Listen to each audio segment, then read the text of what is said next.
So allergies, sinusitis, both can make it very difficult to enjoy everyday aspects of life. It can, but there's a doctor in town who can help you find relief so you don't have to miss out on anything anymore. That's right. With us today is Dr. Stanley Schack of ENT Consultants. Good to see you, doctor.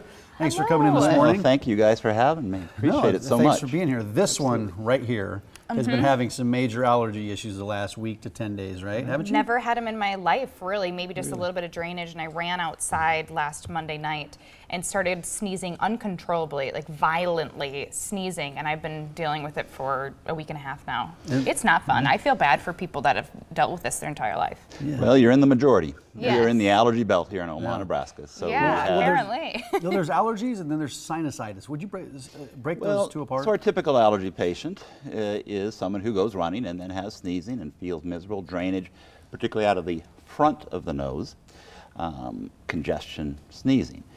Sinusitis patients, more of an infectious problem, typically will have headache, fever, facial pain, dental pain, drainage in the back of the nose and throat. By far, the most common symptom of sinusitis is drainage in the back. If you've heard of postnasal drip, it'd be a very common symptom. I'm new to this, so is sinusitis caused from allergies still, and sinus infections?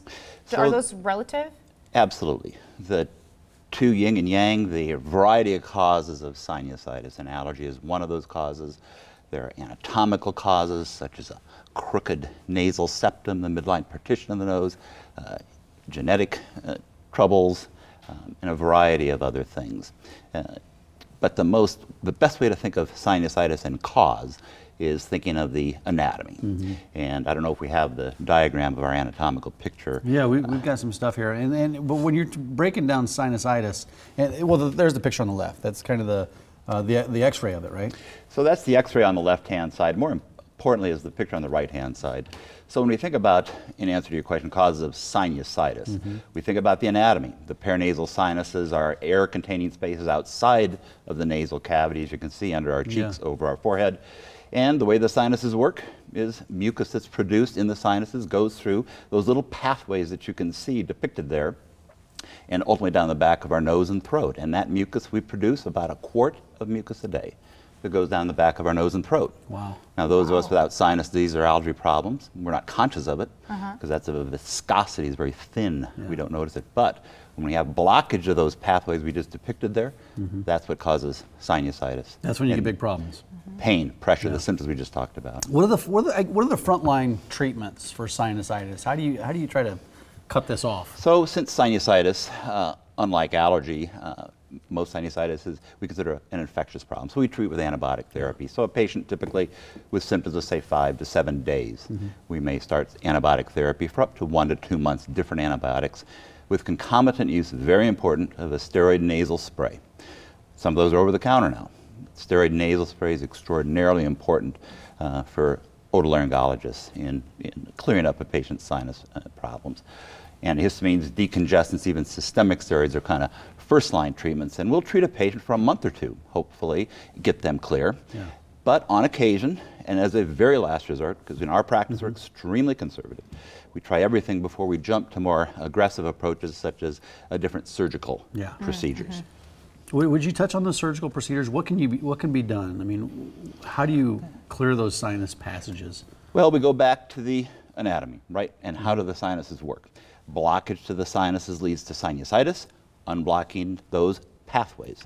When you have a drain underneath your sink, the problem isn't the sink, it's the drain underneath it.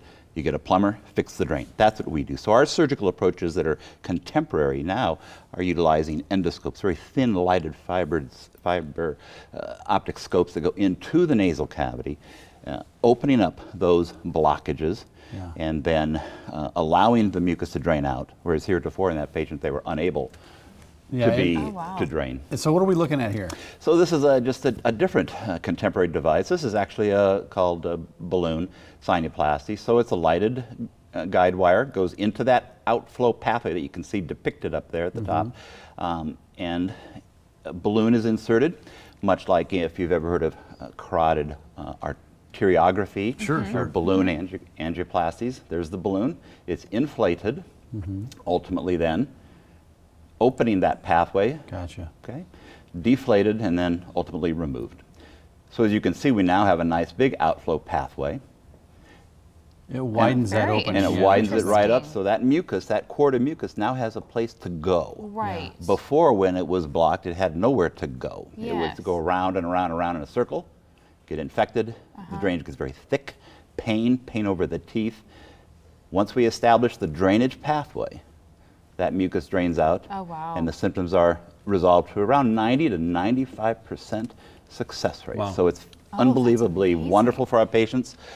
Outpatient procedures, less than an hour, no packing in the nose when you go home, no bruising, no black eyes, no Well, that's breaking a lot bones. different than it used to be.